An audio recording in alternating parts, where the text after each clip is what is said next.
Ari kamo kanako. Kamong tanan gagikapuyan ug gibugatan sa inyong gipas-an ug papahulayon ko kamo. Isango na akong yugo ug sundan ninyo ako.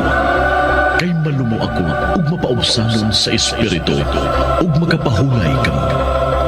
Sayon ang yugo nga akong ihatag kaninyo ug gaano ang ipapas-an ko kaninyo.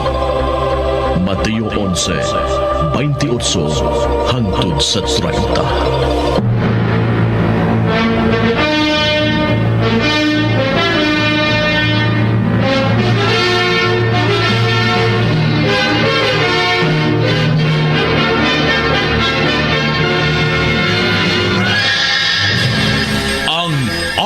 GMA Radyo GMA Network pinaagi sa tagdumala og mga kawani ning istasyon DYSS Super Radio Cebu.